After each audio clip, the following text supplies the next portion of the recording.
The gunshot that split the evening air 3 streets over barely caused Maeve Kensington to flinch as she wiped down the long wooden counter of her father's inn, the dust from the Kansas plains seeming to settle on every surface, no matter how often she cleaned.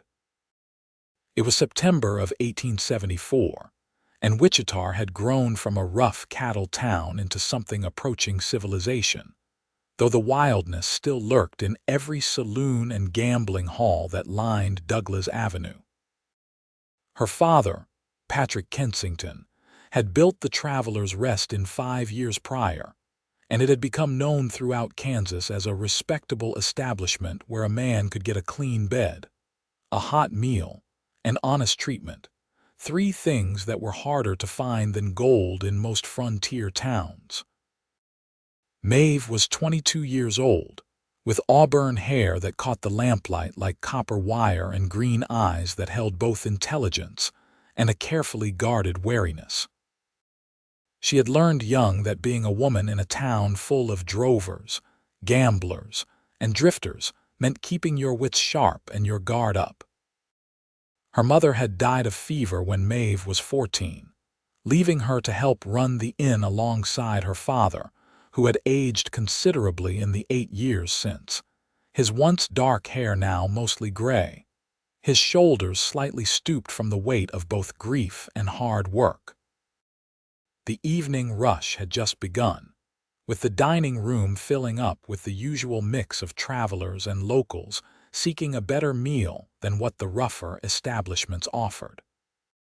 Maeve moved between tables with practiced efficiency, carrying plates of beef stew, fresh bread, and apple pie, offering polite smiles and deflecting the occasional inappropriate comment with the skill of long practice. She had just delivered a plate to old Mr. Henderson, who ran the general store, when the door opened and a man walked in who made her pause mid-step. He was tall, well over 6 feet, with broad shoulders that spoke of hard physical work and a lean build that suggested he spent more time in the saddle than sitting still. His hair was dark brown, almost black, and slightly too long, curling at his collar. What caught her attention most were his eyes, a striking gray-blue that seemed to take in everything at once without appearing to look directly at anything. He wore the clothes of a working cowboy, dusty trail clothes and worn boots, but there was something different about him, a quietness in the way he carried himself that set him apart from the usual rowdy drovers who came through town. He removed his hat as he entered, revealing more of his sun-bronzed face, and stood just inside the doorway as if uncertain of his welcome. Maeve realized she was staring and quickly composed herself, smoothing her apron and approaching him with her professional innkeeper's daughter smile firmly in place. "Good evening, sir. Will you be dining with us tonight?" Her voice was steady, polite, giving nothing away. His eyes met hers and she saw a flicker of something, surprise perhaps, or recognition, though she was certain they had never met. "Yes, madam, if there's room." "There's always room for paying customers," she said, gesturing to an empty table near the window. "Please have a seat. We have beef stew tonight, or if you prefer, there's roasted chicken with potatoes and carrots. The stew sounds fine, madam, and coffee if you have it." His voice was deep but quiet, with a slight drawl that could have been Texas or Oklahoma. She could not quite place it. "We do." "I'll bring it right out." She turned to go, then hesitated. "Will you be needing a room for the night as well?" He nodded. "If one's available, just for tonight, I expect. I'll have my father prepare one for you. He'll settle the details after you've eaten." With that, she headed back to the kitchen, uncomfortably aware that her heart was beating faster than it should have been from such a brief exchange. In the kitchen, her father was overseeing the cooking, his sleeves rolled up as he stirred a large pot of stew. He looked up as she entered. "New customer?" "Yes, wants the stew and a room for the night. He seems decent enough." She busied herself ladling stew into a bowl and cutting thick slices of bread. Patrick Kensington had a sixth sense about his daughter, honed by years of just the two of them managing the inn together. "Seems decent, does he? You don't usually mention that unless something's different." Maeve felt heat rise in her cheeks. "I'm just noting that he appears respectable, father. Nothing more." Her father's eyes crinkled with amusement, but he said nothing more, turning back to his cooking. Maeve prepared the tray with the stew, bread, butter, and a steaming cup of coffee, then carried it back out to the dining room. The stranger had taken the seat she had indicated and was looking out the window at the street beyond, his expression thoughtful and distant. As she approached, he turned and half rose from his chair, a gesture of courtesy she did not often see from cowboys. "Here you are, sir. Careful, the bowl is hot." She set the tray down, arranging the dishes in front of him. "Thank you kindly, madam. This looks mighty good." He waited until she had finished before reaching for his spoon, another small courtesy that told her he had been raised with some manners. "Is there anything else I can get for you?" she asked, falling back on the familiar script of hospitality. "No, madam. This is perfect." He hesitated, then added, "My name's Asher Morgan, by the way. Didn't seem right to have you serving me without knowing who I am." It was unusual for a drifter to introduce himself so formally.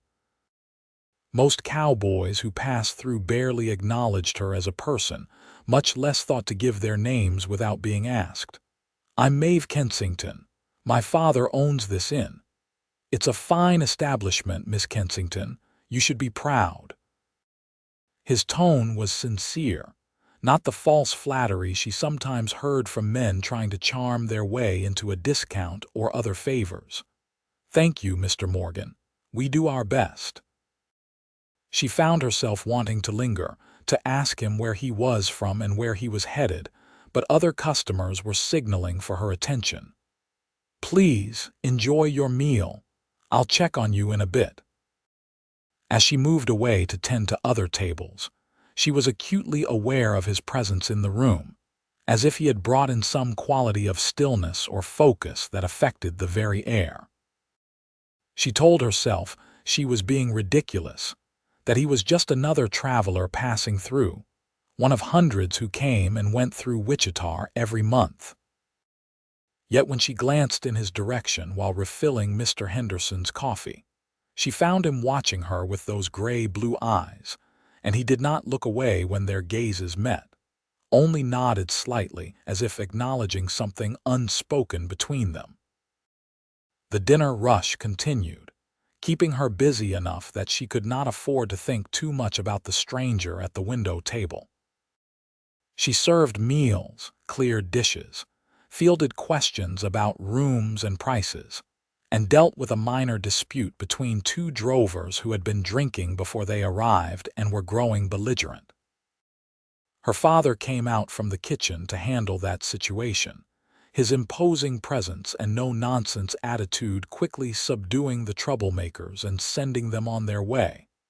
When Maeve finally had a moment to check on Asher Morgan again, she found his bowl empty and his coffee cup drained. He sat quietly, his hat on the table beside him, apparently content to simply sit and rest after what had probably been a long day's ride. "How was everything, Mr. Morgan?" she asked, approaching with the coffee pot to offer a refill. "Best meal I've had in months, Miss Kensington." "You're a fine cook." He pushed his cup forward to accept the coffee. "I can't take credit for the cooking. That's my father's domain. I just serve it." She poured the dark liquid, the rich aroma rising between them. "Well, the service was excellent too." There was the faintest hint of a smile at the corners of his mouth, and she realized he had a kind face when the weathered seriousness of it softened even slightly. "You said you wanted a room for the night. Let me get my father to settle that with you." She turned to look for Patrick, but Asher's next words stopped her. "Miss Kensington, might I ask, do you do the baking here as well? That bread was some of the best I've tasted." She turned back, surprised by the question. "I do, actually. I make the bread and the desserts. My mother taught me before she passed." Something shifted in his expression, a recognition of grief perhaps, or sympathy. "She taught you well. I'm sorry for your loss." The simple sincerity of his words touched something in her she usually kept carefully locked away. "Thank you. It was some years ago now, but I still miss her every day. I lost my mother when I was young too. That kind of missing doesn't really fade, does it?" His eyes held understanding, not pity, and she found herself appreciating the difference. "No, it doesn't.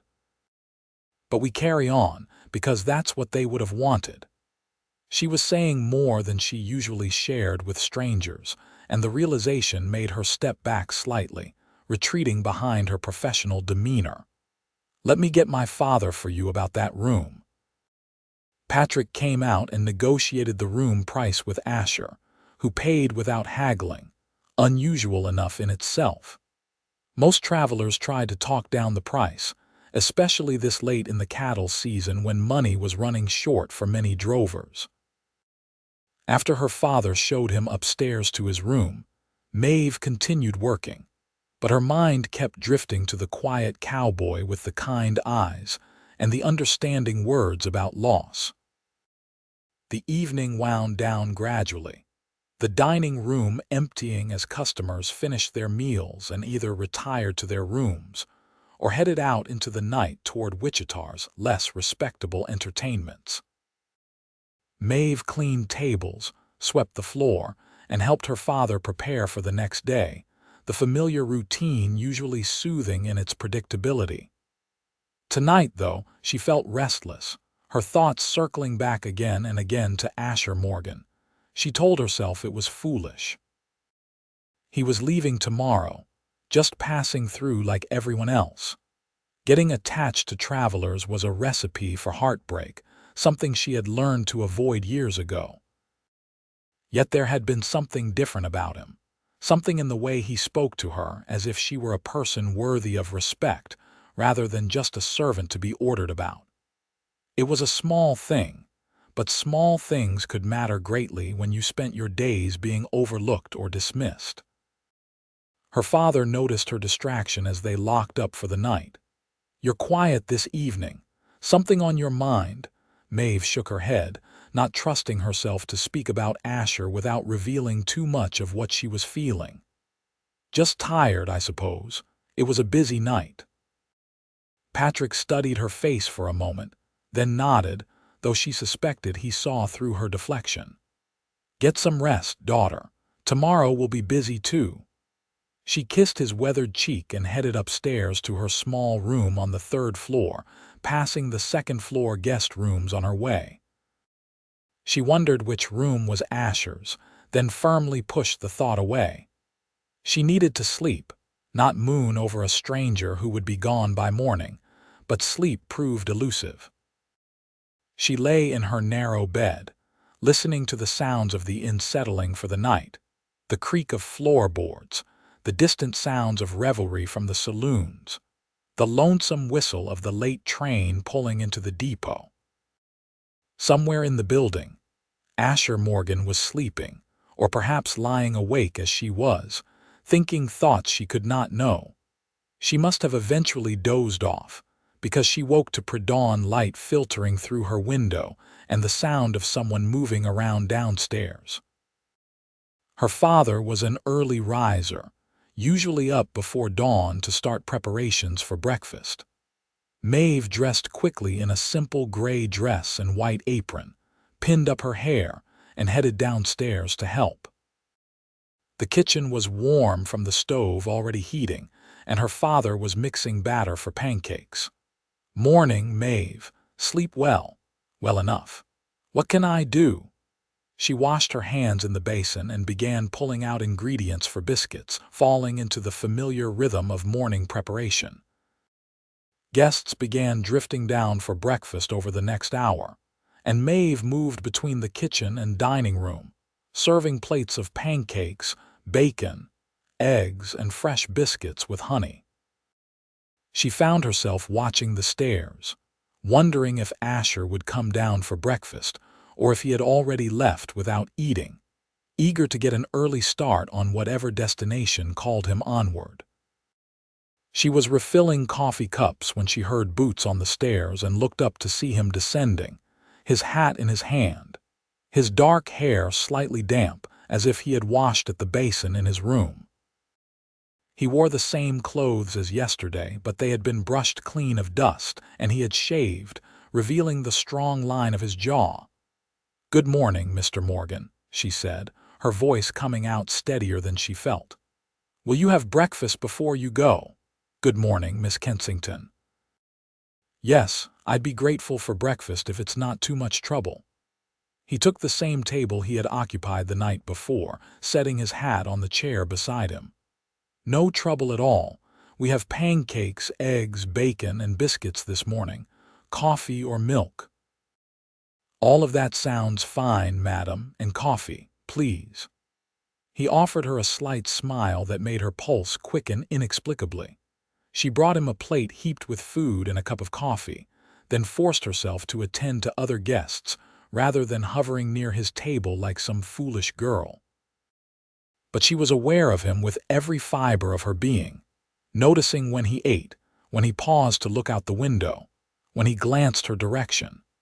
As the breakfast rush subsided and guests began leaving to go about their business, Maeve found herself with a brief moment of respite. She was wiping down an empty table when Asher called her over softly. "Miss Kensington, might I have a moment of your time?" Her heart jumped. "Of course, Mr. Morgan. Is something wrong with your breakfast?" "No, everything's wonderful as it was last night." "I wanted to ask you something, if you don't mind." He looked almost nervous, an expression that seemed at odds with his capable, confident appearance. She set down her cleaning cloth and gave him her full attention. "What is it?" He glanced around the dining room, noting that the few remaining guests were absorbed in their own meals and conversations. "I know this might seem forward, and you're welcome to tell me it's none of my business, but are you spoken for? Is there someone, a beau or a fiancé?" The question took her completely by surprise. Heat rushed to her face, but she managed to keep her voice level. "No, Mr. Morgan, there's no one. Why do you ask?" He met her eyes steadily, and she saw determination there, mixed with something that might have been hope. "Because I rode into Wichita yesterday afternoon with no particular plans beyond finding a place to sleep and a hot meal. And then I walked into this inn and saw you, and something inside me just knew. I know that sounds like the ramblings of a fool, and maybe I am a fool, but I can't just ride out of here without at least trying." "Trying what?" Her voice was barely above a whisper, her heart pounding so hard she was sure he must be able to hear it. "Trying to see if you might feel even a fraction of what I'm feeling. Trying to see if there's a chance, even a small one, that you might consider getting to know me better. I'm not a rich man, Miss Kensington, and I don't have much to offer beyond honest work and good intentions, but I'm a decent person and I would treat you well. I promise you that." Maeve stared at him, her mind racing. This was madness. He was a stranger, a drifter who had been in town less than a day. Everything she knew about caution and self-preservation told her to politely decline, to thank him for the compliment and send him on his way before she did something foolish. But there was something in his eyes, in the earnest way he spoke, that called to something deep inside her, something that had been locked away for so long she had almost forgotten it existed. "Mr. Morgan, I don't know what to say. We've only just met." Even as she spoke the words of caution, she realized she was not saying no. "I know.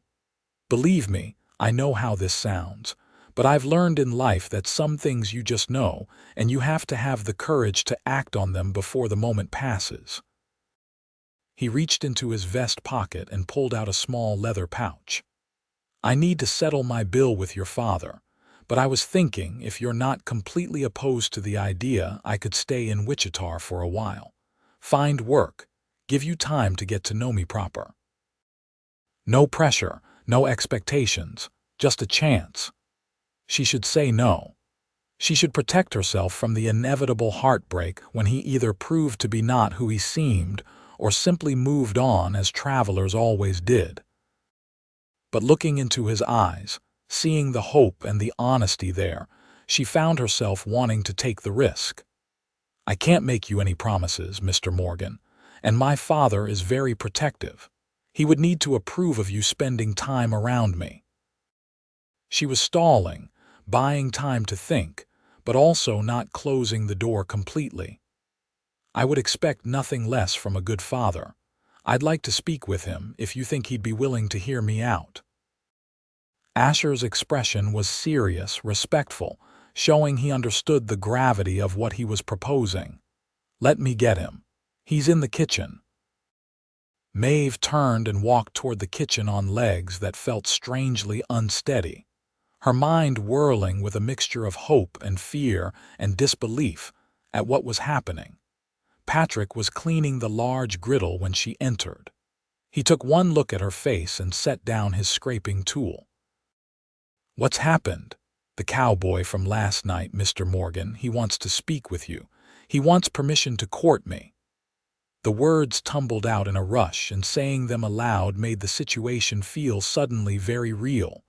Her father's eyebrows rose almost to his hairline. "Does he now?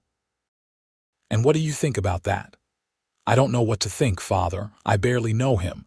But there's something about him, something different. I can't explain it." She twisted her hands in her apron, feeling like a nervous girl rather than a grown woman of 22. Patrick studied his daughter's face for a long moment, and something in his expression softened. "You haven't shown interest in any man in all the years since your mother passed. If this one has caught your attention, he must be something special. Let me talk to him." Maeve led her father out to the dining room where Asher immediately stood, showing respect. "Mr. Kensington, sir, I'm Asher Morgan. I wonder if I might have a word with you about your daughter." Patrick crossed his arms over his chest, his innkeeper's friendliness replaced by a father's protective scrutiny. "My daughter mentioned you wanted to speak with me. Let's talk in my office." The two men disappeared into the small office off the main hallway, leaving Maeve to finish clearing breakfast dishes with shaking hands. She tried not to watch the closed office door, tried to focus on her work, but it was impossible. Other guests came and went, asking questions about checking out or extending their stays, and she handled them automatically while her mind remained fixed on the conversation happening behind that door. Nearly half an hour passed before the door opened, and the two men emerged. Asher's expression was neutral, giving nothing away, but her father looked thoughtful rather than angry, which she took as a good sign. Patrick called her over. "Maeve, Mr. Morgan has asked permission to stay in Wichita and court you properly. He's been honest with me about his circumstances, and I've been clear about my expectations. I've told him I'll give him a chance to prove himself, but he'll do it under my watchful eye, and you're to be treated with complete respect at all times. Is this what you want?" She looked at Asher, who was watching her with those steady gray-blue eyes, waiting for her answer without presumption. She thought about her life, the endless sameness of days in the inn, the loneliness she carried like a constant companion, the dreams she had quietly let go one by one as the years passed. She thought about the feeling she had when she looked at this man, this stranger who somehow did not feel like a stranger at all. "Yes, Father, I'd like to give this a chance." Her voice was quiet but certain. Something like relief washed over Asher's face, followed by a smile that transformed his features from merely handsome to genuinely striking. "Thank you, Miss Kensington. I promise you won't regret this." Patrick held up a hand. "Now, let's be clear about the terms. Mr. Morgan, you said you have some money saved and experience as a ranch hand and cowboy. I suggest you find legitimate work here in town. I won't have people saying my daughter is being courted by a drifter with no prospects. Maeve, you'll continue your duties here at the inn, and any time you spend with Mr. Morgan will be properly chaperoned until such time as I feel comfortable with a more formal arrangement. Are we understood? Yes, sir, Asher said immediately. Yes, father, Maeve echoed, though part of her chafed at being treated like a child in need of such strict supervision. Still, she understood her father's caution and appreciated his care for her reputation and safety. Good. Mr. Morgan, I'll give you a week's lodging here at a reduced rate while you find work and more permanent housing. After that, we'll see where things stand. Patrick's tone made it clear this was both generous and final. That's more than fair, sir. I'm grateful. Asher extended his hand, and after a moment, Patrick shook it. Over the following days, Asher proved as good as his word. He spent his mornings looking for work, and by the third day, he had secured a position at the Johnson Ranch about 5 miles outside of town, working with their cattle and horses. The pay was decent, and the work was honest, exactly what Patrick had insisted upon. The ranch was close enough that Asher could ride into town most evenings, and he continued to stay at the inn until he had saved enough to rent a small room above the blacksmith shop. During those first weeks, Maeve got to know Asher in the careful, formal way that courtship demanded. He took his meals at the inn, and during the quiet periods between rushes, they would talk, always under the watchful eye of Patrick or one of the other inn employees. Asher told her about his past, how he had grown up in Oklahoma Territory, lost his mother to cholera when he was 12, and learned the cowboy trade from his father, who had died in a horse accident 3 years prior. After my father passed, I just started drifting, Asher explained one evening as they sat in the inn's parlor, Maeve mending linens while her father read a newspaper in the corner. Worked different ranches, different jobs, never staying anywhere too long. I think I was running from the grief, from the loneliness, but you can't outrun those things. They just follow you wherever you go. What made you stop running? Maeve asked softly, her needle pausing in its work. His eyes met hers with an intensity that made her breath catch. I saw you, and suddenly running didn't make sense anymore. Suddenly I wanted to stop, to stay, to build something instead of just existing day to day. From the corner, Patrick cleared his throat loudly, a reminder that he was listening. Asher smiled slightly and redirected the conversation to safer topics, but Maeve felt the weight of his words settle warm in her chest, a promise of something she had not dared to hope for. As the weeks turned into a month, then 2, Asher became a familiar presence in her life and in the town. He proved to be a hard worker, earning respect at the Johnson Ranch and in Wichita itself. People began to know him, to greet him on the street, to accept him as more than just a passing drifter. He attended church services with Maeve and Patrick, sat with them for Sunday dinner, and gradually, the formality between them began to ease into something warmer and more natural. Patrick's vigilance also slowly relaxed as he observed Asher's consistent character and sincere intentions. By late November, he allowed Maeve and Asher to take walks together without him shadowing their every step, though he insisted they stay within the respectable parts of town and return before dark. It was on one of these walks, with the Kansas wind biting cold and the first hints of winter in the air, that Asher first took Maeve's hand. They were walking along the Arkansas River, watching the water flow past, when he gently laced his fingers through hers. The touch sent warmth radiating up her arm and throughout her body, and she squeezed his hand in return, giving permission for this new level of intimacy. "Maeve," he said, his voice carrying a seriousness that made her look up at his face. "I know we haven't known each other terribly long by some standards, but I'm more certain of this than I've been of anything in my life. I love you. I love your kindness and your strength, your laugh and your quiet determination. I love the way you care for your father and run that inn like it's a kingdom. I love everything about you, and I need you to know that." Her heart felt too large for her chest, pressing against her ribs as if it might burst free. "Asher, I love you too. I think I started falling in love with you that first night, even though I tried to tell myself it was impossible, but it's the truest thing I know." He stopped walking and turned to face her fully, both of his hands now holding hers. "I want to marry you, Maeve.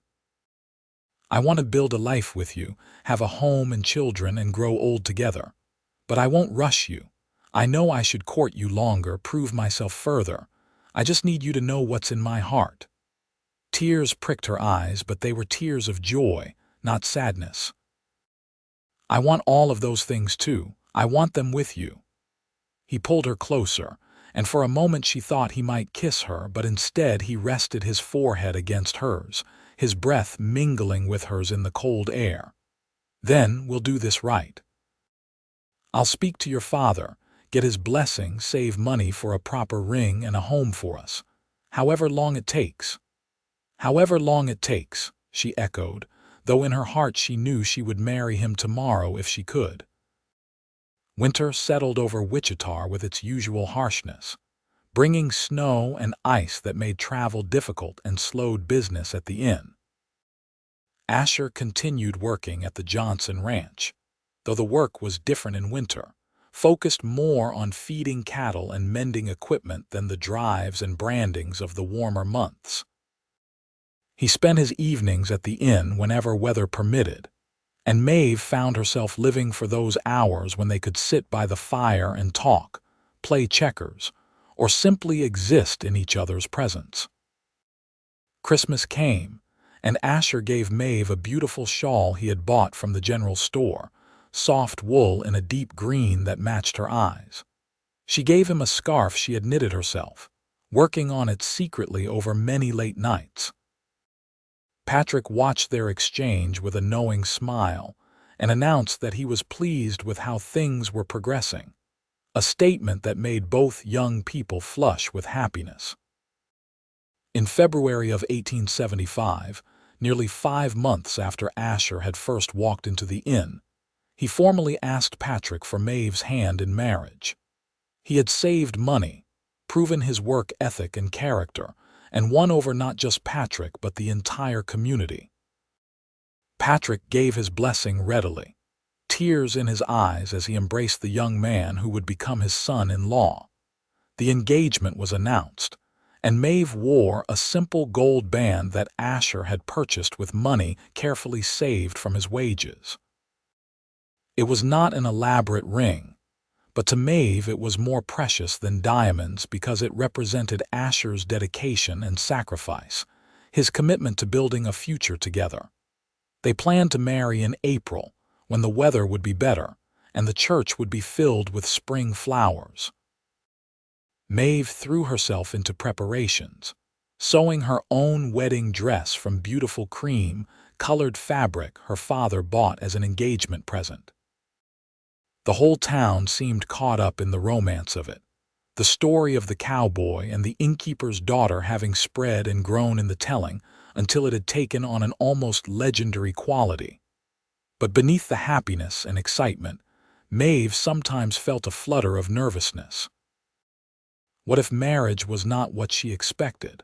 What if Asher changed once they were wed? What if she was a disappointment to him? She confided these fears to her father one evening as they closed up the inn. Patrick put a comforting arm around her shoulders.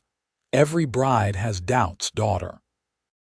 It's natural to be nervous about such a big change. But I've watched that young man for months now, and I've seen how he looks at you, how he treats you, how he works to make himself worthy of you.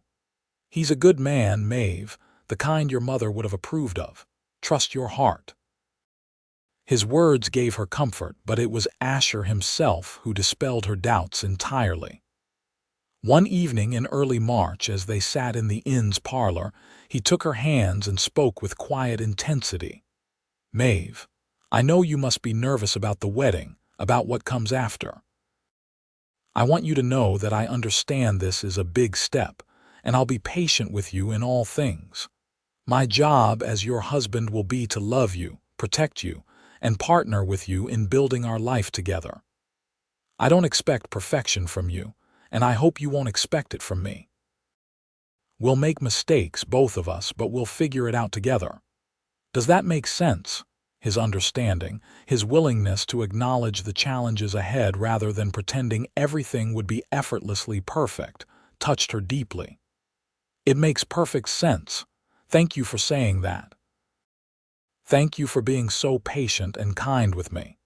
That's easy, Maeve. You make it easy because I love you so much." He lifted her hand and kissed her knuckles gently, a gesture of affection that sent shivers through her. The wedding took place on a beautiful April morning, with sunshine streaming through the church windows and the scent of lilacs drifting in from outside. Maeve wore her cream-colored dress with her mother's cameo at her throat, and her father walked her down the aisle with tears streaming down his face. Asher stood at the front of the church in a new suit, his face alight with joy as he watched her approach. The ceremony was simple but heartfelt, with Reverend Thompson speaking about love, commitment, and the sacred bond of marriage. When Asher slipped the wedding band onto Maeve's finger and promised to love and cherish her all the days of his life, she believed him with every fiber of her being. When she made her own vows, her voice strong and clear, she meant every word with all her heart.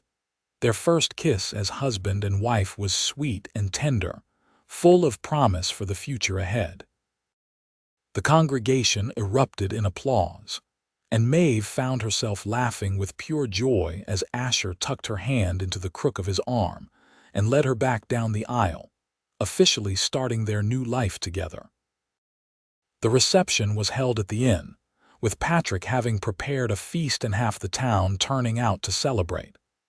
There was music and dancing, food and laughter, toasts and well wishes that went on late into the evening. Maeve danced with her father, who whispered that her mother would have been so proud, then danced with her new husband, who held her close and whispered that he was the luckiest man alive.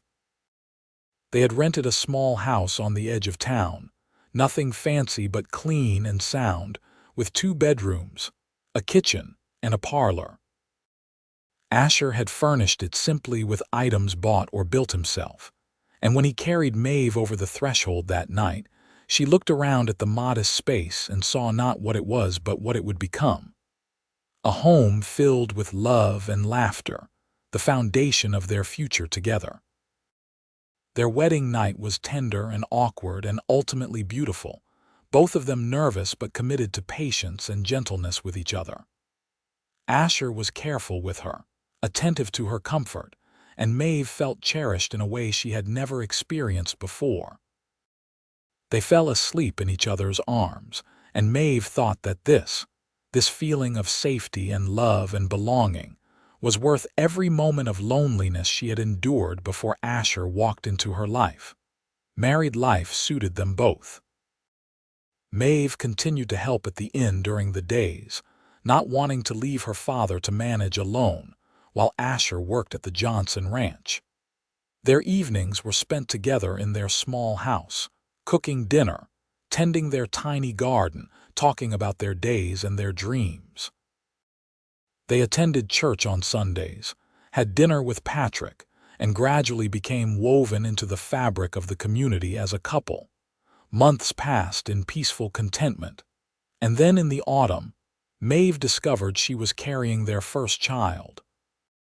She told Asher one evening over dinner, simply setting down her fork and saying, "I'm going to have a baby." He stared at her for a moment, as if not quite processing the words, and then a smile spread across his face so wide and joyful that it made her laugh. He jumped up from his chair, pulled her to her feet and spun her around gently before setting her down and kissing her thoroughly. "We're going to be parents," he said, wonder in his voice. "We're going to have a family." "We already are a family," she corrected gently. "But yes, we're going to expand it." Patrick was equally delighted when they told him, already planning how he would spoil his grandchild. The pregnancy progressed smoothly, and in May of 1876, exactly 1 year after their wedding, Maeve gave birth to a healthy baby boy. They named him James Patrick Morgan, after Asher's father and Maeve's, and he had his mother's green eyes and his father's dark hair. Asher proved to be a devoted father, rising in the night to walk a fussy baby so Maeve could rest, changing diapers without complaint, and spending hours simply holding his son and marveling at the miracle of him. Watching her husband with their child, Maeve felt her love for him deepen even further, expanding to encompass this new dimension of their relationship. Life continued its steady rhythm, marked by small joys and occasional challenges. Asher was promoted to foreman at the Johnson Ranch, a position that came with better pay and more responsibility. They were able to save money, make improvements to their house, and begin planning for the future in more concrete ways. When James was 2 years old, Maeve became pregnant again, and this time she gave birth to a daughter they named Clara Rose. She had Asher's gray-blue eyes and Maeve's auburn hair, and she was doted upon by her older brother, her father, and her grandfather in equal measure. As the children grew, Asher and Maeve's house filled with the noise and chaos of family life, so different from the quiet loneliness that had once defined Maeve's existence. There were scraped knees to tend, bedtime stories to read, lessons to teach, and 1,000 small moments that wove together into the tapestry of their shared life. Patrick aged gracefully, eventually stepping back from the day-to-day operations of the inn and hiring a manager while he spent more time with his grandchildren. He remained healthy and active well into his 60s, living long enough to see James start school and Clara learn to read, to see his daughter happy and fulfilled in a way he had once feared she might never be.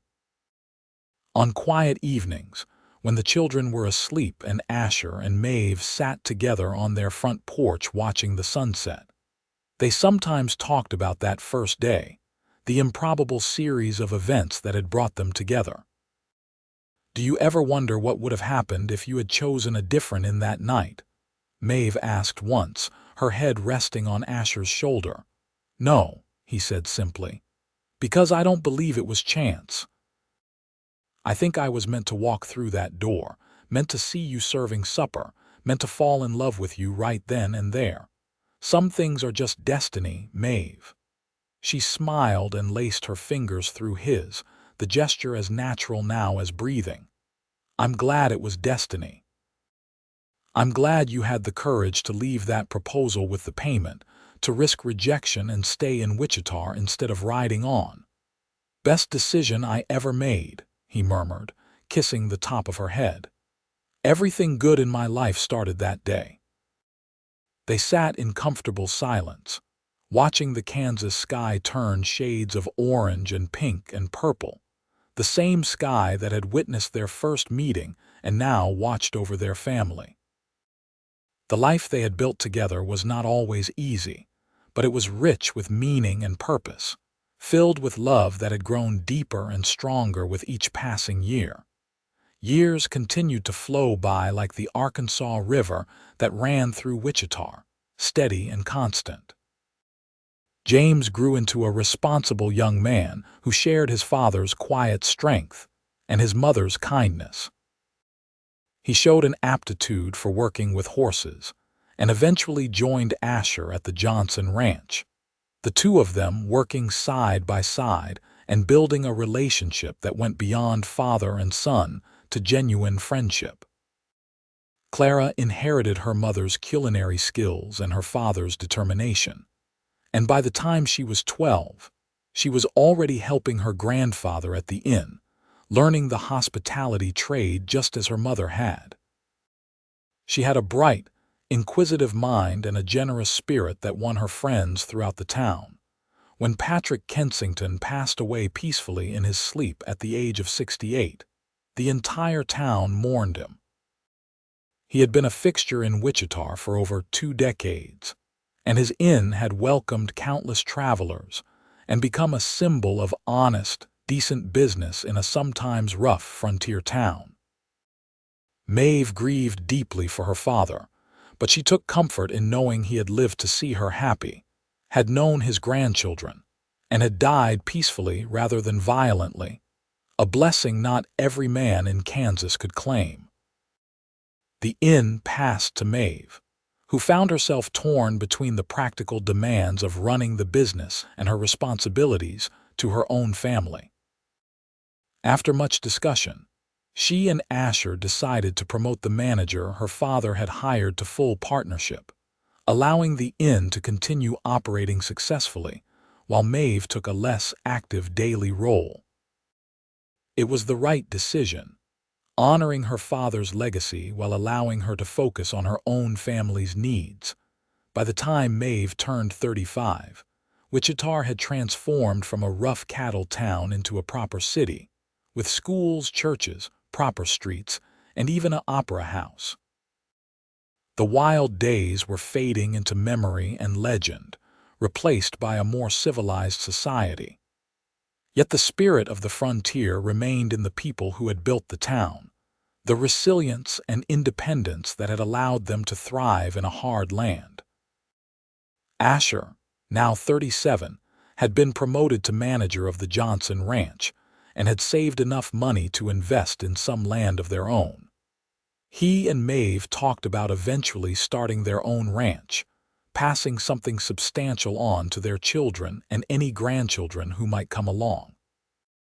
James, at 17, was courting a sweet girl from church, much to his parents' amusement and approval. They recognized in his careful, respectful courtship the same values they had lived by, and they approved of the young woman he had chosen. Clara, at 15, was declaring that she would never marry and would instead travel the world and have adventures, pronouncements that made Asher smile knowingly and Maeve hide her amusement. She had said similar things at 15, certain that marriage and domesticity were not for her, right up until a certain cowboy had walked into her father's inn and changed everything. One evening in late summer, with the children occupied with their own pursuits, Asher took Maeve's hand and led her out to the front porch, where they had spent so many evenings over the years. "I was thinking about something today," he said, settling into the porch swing beside her. "We've been married 13 years now. 13 wonderful years," she agreed, leaning against him. "You remember what I told you that first morning when I asked to stay in Wichita and court you?" His voice was soft, nostalgic. Maeve thought back to that morning that felt like both yesterday and a lifetime ago. "You said a lot of things.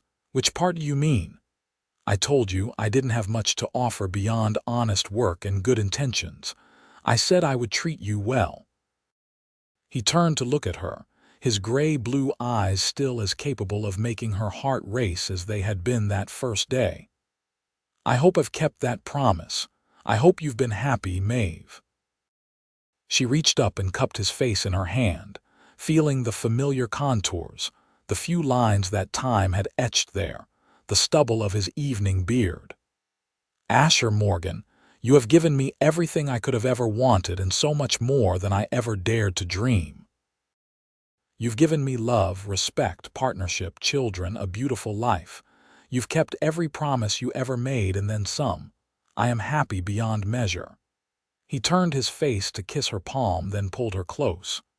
"Good, because you've done the same for me. You saved me, Maeve. When I walked into that inn, I was lost, just drifting through life without purpose or direction. You gave me a reason to stop running, a reason to build something lasting. You gave me a home, not just a house, but a real home with love and meaning. Everything I am, everything good in my life, comes from you. They held each other as the sun set over Wichita, over the town that had been the backdrop to their love story, their marriage, their family. The life they had built together was not the stuff of dime novels or wild adventure stories. It was quieter, steadier, but no less remarkable for that. It was a life built on choice and commitment, on daily decisions to love and support each other through whatever came their way. As the years continued to pass, their love story became one of those tales that people in Wichita told newcomers. A romantic legend of the cowboy who had proposed to the innkeeper's daughter, and how they had built a life together that became an example of what love could be, when it was nurtured and protected and allowed to grow. When Asher and Maeve celebrated their 20th anniversary, the whole town turned out for the party, testament to the respect and affection they had earned in the community.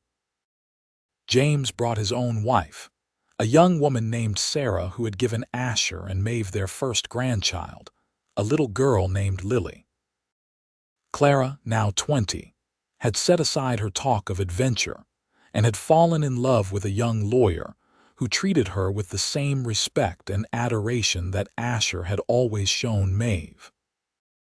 Standing in the middle of the celebration, surrounded by family and friends, Maeve looked at her husband and was struck by the same feeling she had experienced that first night when he had walked into the inn. A sense of recognition, of destiny, of something fundamentally right clicking into place. Asher caught her looking and raised his eyebrows in question. She just smiled and shook her head, not needing to explain. After 20 years together, he could read her expressions as easily as she could read his. He crossed the room to her side and took her hand, lacing their fingers together in the gesture that had become their signature expression of affection. "What are you thinking about?" he asked softly, despite the noise and activity around them. "About how lucky I am. About how one evening changed my entire life. About how grateful I am that you had the courage to not just ride through Wichita like every other traveler, but to stop, to stay, to take a chance on someone you barely knew." She squeezed his hand, feeling the calluses from years of ranch work, the strength that had never wavered in supporting her and their family. "I think I knew from the moment I saw you that you were different, that you were special. I couldn't have put it into words then, but something in me recognized something in you." He lifted her hand to his lips and kissed it gently. "I would do it all again, Maeve. Every single moment, every challenge, every joy. I would choose you every single time." Tears pricked her eyes, happy tears that she no longer tried to hide. "And I would choose you, Asher, always." The party continued around them, full of laughter and music and celebration. But for a moment, they stood in their own private world, connected by a love that had weathered years and trials and had only grown stronger for it. It was a love that had started with a simple meal served in an inn, a love that had been proposed with payment for supper, a love that had grown into a marriage, a family, a lifetime of partnership. As the evening wore on and guests began to depart with well wishes and congratulations, Asher and Maeve stood on their porch, watching people head home through the gaslit streets of Wichita. The town had electric lights now in some areas, and there was talk of bringing in more modern conveniences. The world was changing, moving forward into a new century that was just over a decade away. But some things remained constant.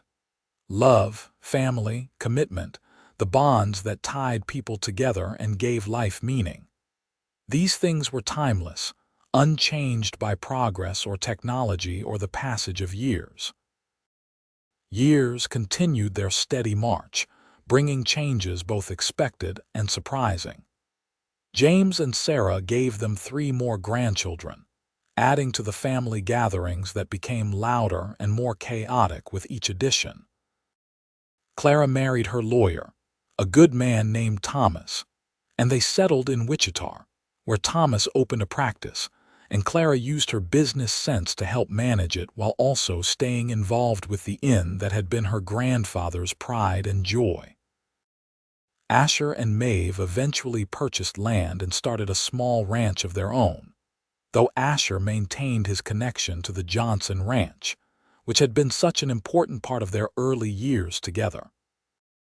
Working their own land, building something that would be passed down to their children and grandchildren, gave them both a deep sense of satisfaction and accomplishment. They grew older together, their hair turning gray, lines deepening around their eyes and mouths, but the fundamental connection between them never dimmed. They still held hands on evening walks, still sat together on the porch swing watching sunsets, still shared the intimate jokes and references that came from decades of shared experiences. When Maeve turned 50, Asher threw her a surprise party, gathering all their children and grandchildren, friends from church and town, even tracking down a few people who had worked at the inn in the early days and remembered the young woman she had been. It was a joyful celebration of a life well lived, of a woman who had touched many lives with her kindness and generosity. Asher made a speech that night, standing in front of the assembled guests with his arm around his wife's waist. Most of you know the story of how Maeve and I met, how I walked into her father's in one evening over 25 years ago and fell in love at first sight.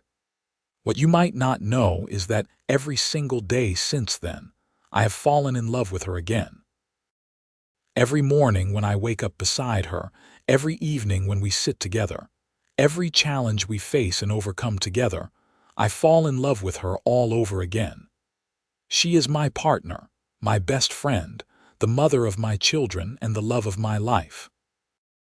Here's to you, Maeve, and to the next 50 years together. The room erupted in applause and cheers, but Maeve only had eyes for her husband, this man who had given her everything she had never known she wanted, who had loved her faithfully and completely for over a quarter century, who still looked at her as if she were the most precious thing in his world. "I love you," she said simply, knowing that those 3 words, spoken and lived over countless days and years, were the foundation of everything they had built together. "I love you too," he replied, and kissed her in front of everyone, not caring about propriety or decorum, just expressing the love that had sustained them through good times and hard times, through youth and middle age, through all the seasons of life. As they moved into their later years, Asher and Maeve became the elder statesmen of their family, the patriarch and matriarch whose love story had become family legend, told and retold to grandchildren who sat wide-eyed listening to the tale of the cowboy and the innkeeper's daughter. They had weathered the evolution of the frontier into modern civilization, had adapted to changing times while holding fast to the values that had always guided them. They celebrated their 30th anniversary, then their 35th, each year together a gift they never took for granted. Their children had children, who grew and began to have children of their own, expanding the family tree that had started with a chance meeting in a frontier inn. On the 40th anniversary of the day Asher had first walked into the Travelers' Rest Inn, he and Maeve took a trip back to the building, which was still operating under new ownership, but maintained the same reputation for honest hospitality that Patrick Kensington had established all those years ago. They had dinner in the dining room, sitting at the same table where Asher had sat that first night, where Maeve had served him supper and he had left not just payment but a proposal, a hope, a future. "You ever regret it?" Asher asked as they lingered over coffee, the dining room quiet around them in the lull between meal rushes. "Not going to those big cities you used to dream about, not seeing the world beyond Kansas. Maeve reached across the table and took his hand, her fingers still fitting perfectly between his despite the passage of time. I have seen the world, Asher. Maybe not Paris or New York or San Francisco, but I've seen everything that matters. I've seen love in your eyes every morning for 40 years. I've seen my children grow into good, kind adults. I've seen my grandchildren and great-grandchildren fill a room with laughter. I've seen seasons change over land that we own, that we've built on, that will be passed down through our family. I've seen a lifetime with you, and that's worth more than all the exotic locations in the world. He smiled, that same smile that had first caught her attention 4 decades ago, now worn comfortable with age but still capable of making her heart flutter. You always know exactly what to say to make me feel like the luckiest man alive. That's because you are, she teased gently. Lucky to have found a woman patient enough to put up with you for 40 years. They laughed together, the easy laughter of people who knew each other so completely that they could tease without hurting, could joke without offense, could communicate with a look or a touch what would take others' paragraphs to express.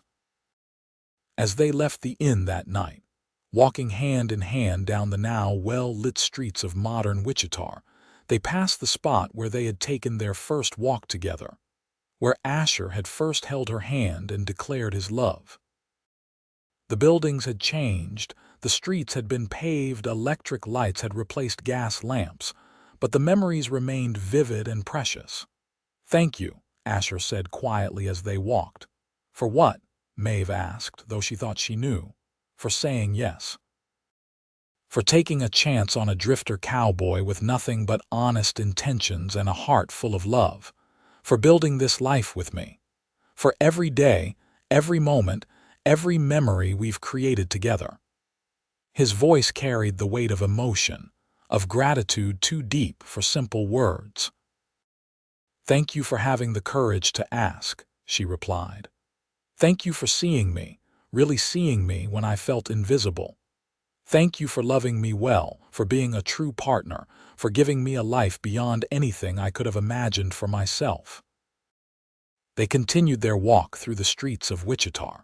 Two people who had started as strangers and had become the most important person in each other's lives, who had built a love story that spanned decades and generations, who had proven that sometimes the most extraordinary things begin with the simplest of moments.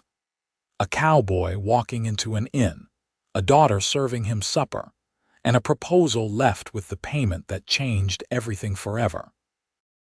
The evening air was warm, carrying the scent of summer flowers and the distant sound of music from one of the town's many establishments. Wichita had grown into a proper city, but it still retained echoes of its frontier past, visible in the old buildings that remained and in the stories people told about the early days. When they reached home, their children and grandchildren had gathered for a surprise celebration, continuing the tradition of marking important anniversaries with family. The house was full of noise and laughter, multiple generations sharing space and love and the bonds that made them family.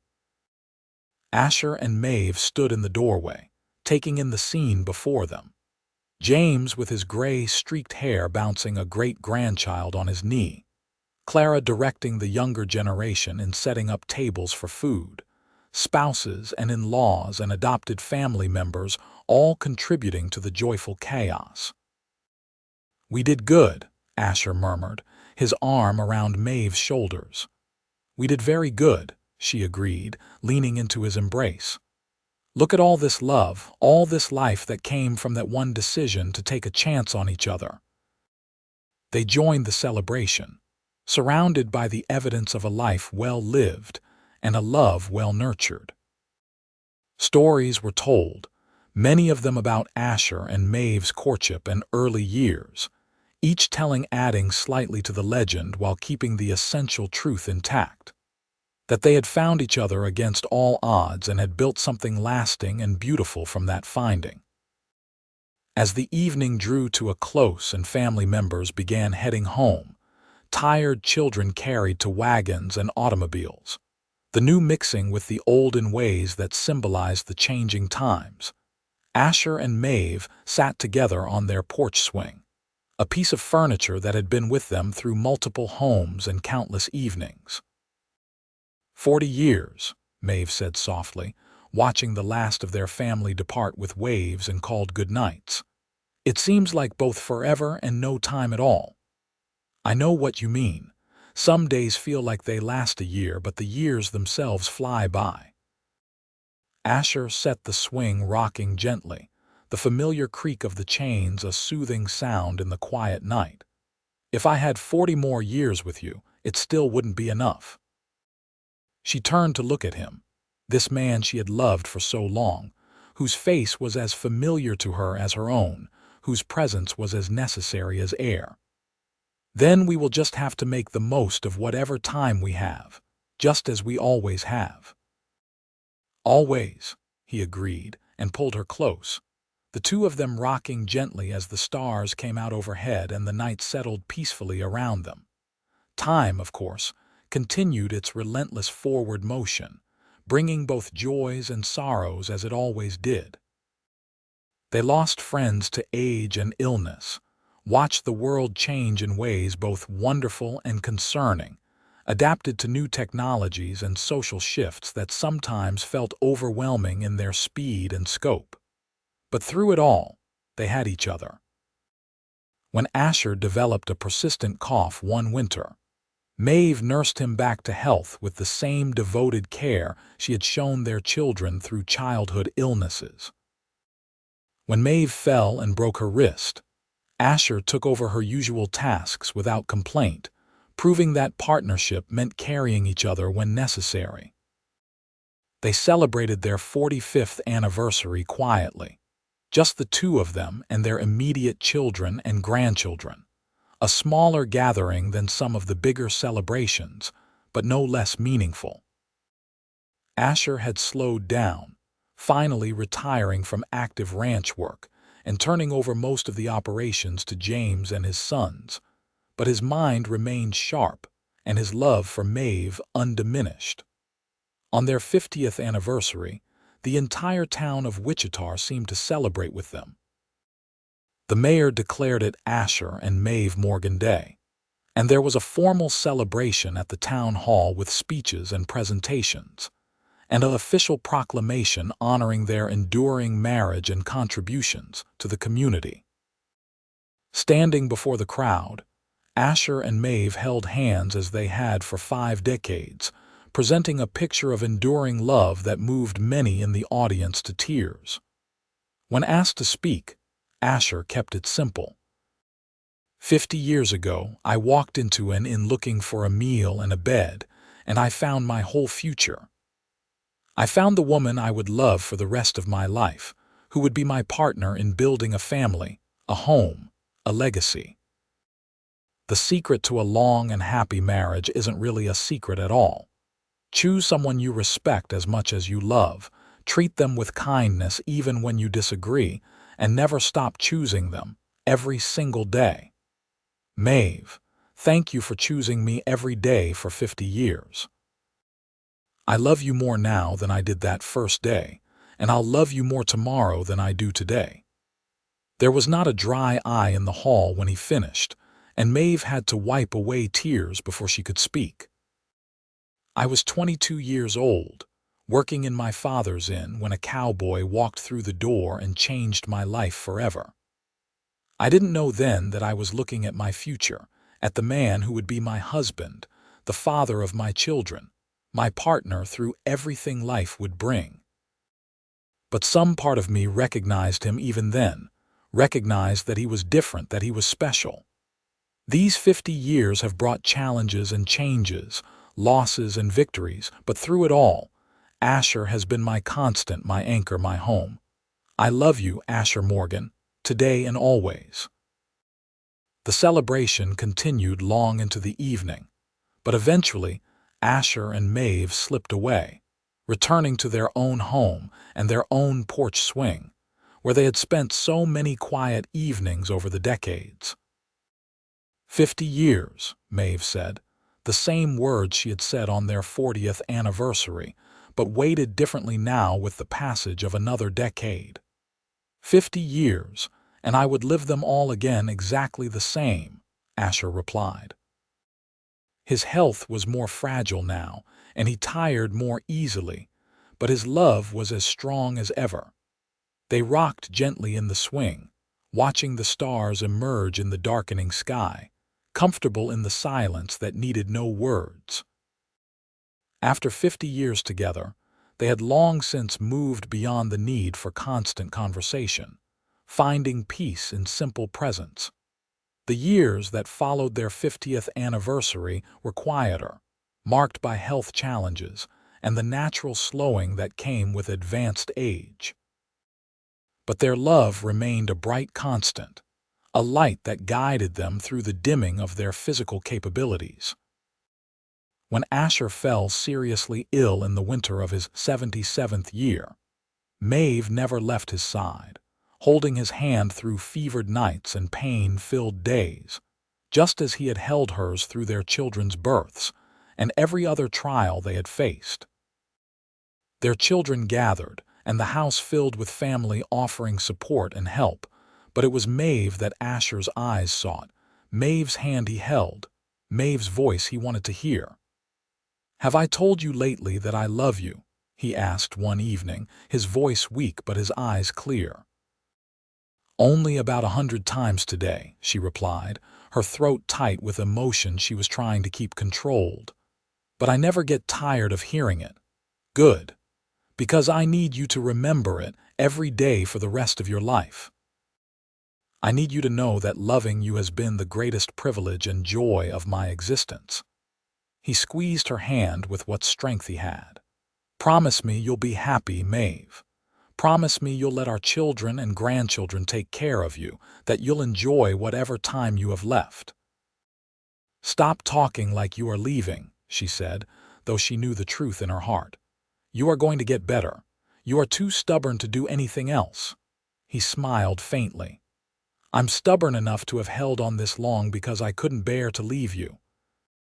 But Maeve, my darling, we both know I'm tired. We both know it's time." She bent over him, tears finally falling freely. "I'm not ready to let you go. I will never be ready. I know. I'm not ready to go either, but when the time comes, I need you to be strong like you've always been.